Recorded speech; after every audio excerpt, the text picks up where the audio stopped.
All right, so many times, Cub Haunted is the first opportunity that a new Cub Scout gets to go camping, and it's typically a short time after.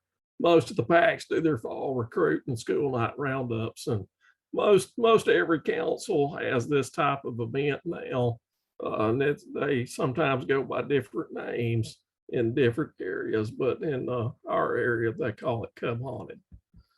Um, we had many predecessor camping experiences for Cub Scouts and the three legacy councils.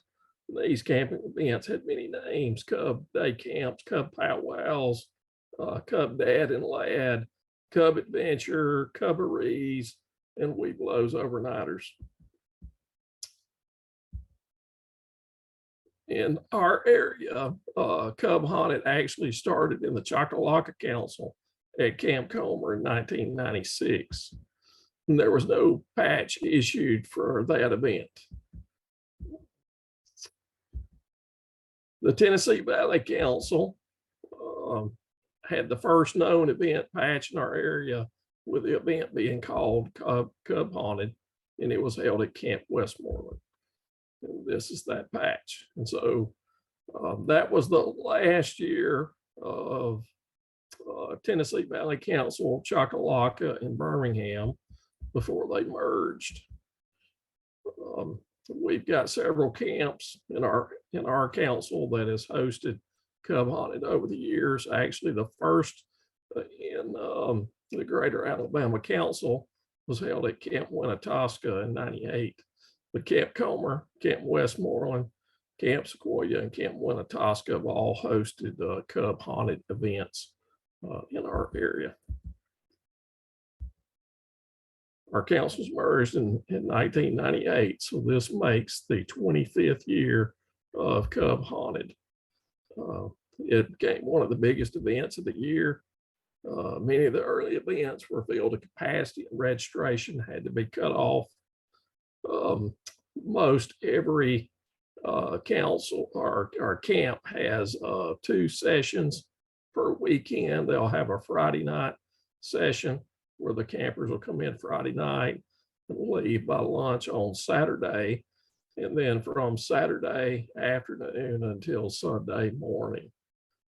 And that typically is held today at Sequoia, Comer, and one event at Camp Westmoreland.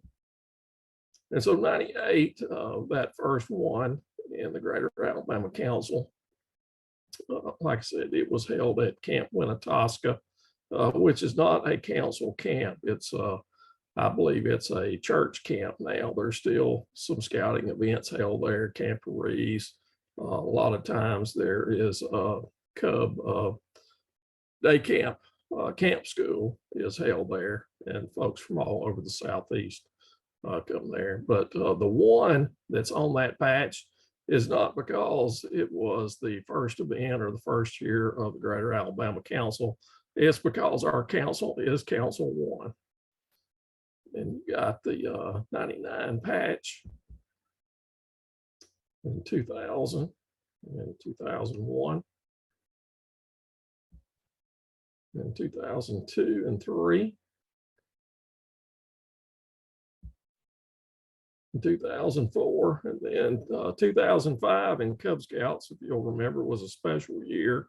And so they had a little bit different event that year. They had the Cub Diamond Jubilee for the 75th anniversary. And this is some photos from that event, which we were at. And this is at Camp Comer. That happens to be my son out front of the dining hall. And some photos from that weekend. These activities typically are held at the camp each year. They had tabletop bowling. Of course, we had campfire and s'mores. They're playing marbles down there in the left-hand corner, checkers. We have hay rides and all sorts of face painting, pumpkin carving, all the typical events that you would have at a Halloween themed camp. Then on to 2006. Then in 2007, they started a series that had used the same design with slightly different variation each year. 2008, 9, 2008 had a loop. 2009 didn't. One was solid, one was twill, one has the fluid ghosted, and the other one is visible. Then they started a different series in 2010 and 11. Then that the 2012 design will show back up several years later. In 2013, they actually made all of the Cub Scout events in the council that same shape, and you can put them together and make a design out of them, and that happens to just be the Cub Haunted one. In 2014, they used a similar design for all, even though they're all square. All the Cub Scout theme events had that same sort of artwork for them in 2014. It's ghosted down at the bottom. It's hard to see the 2014. Then the 2015, that did the same thing, same type of design throughout the year for all the Cub events. Then, this was a private issue staff neckerchief that was handed out at Camp Westmoreland. Mr. Greg Crenshaw had these made and were given out to all the staff that year at Cub Haunted. In 2016 is sort of a neat design. You can see the bat is hanging upside down. The loop is at the top. All the kids enjoyed that design. In 2017, 18, and then 2019. And so that goes back to the same design as 2012.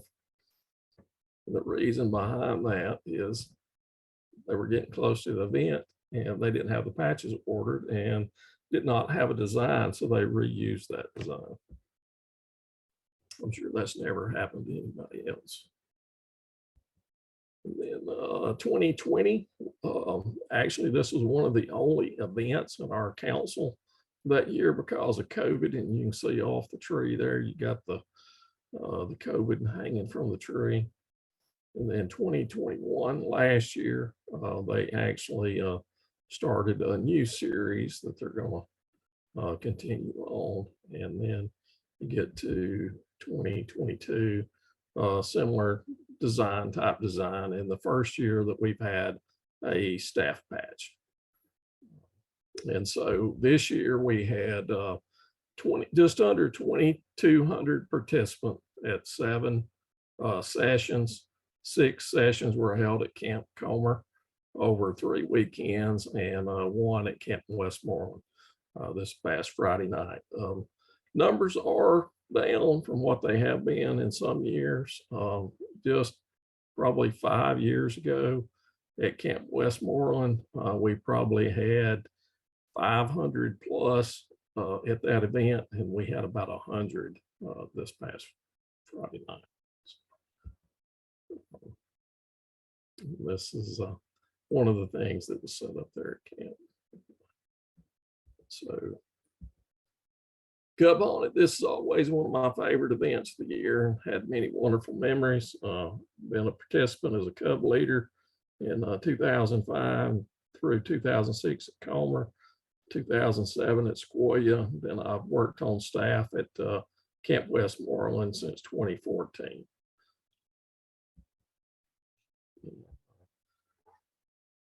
That was kind of short and sweet, but if you would share a memory of your favorite Scout Halloween theme patch or experience. I saw in one of the patches that had a catapult with a pumpkin on it.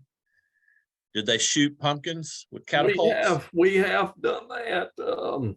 It's probably been 5 or 6 years since they've done that at Westmoreland. I'm not sure if they've done that at Comer this time or not, but yes, that has been one of the activities in the past. Over the years, what was the average participation?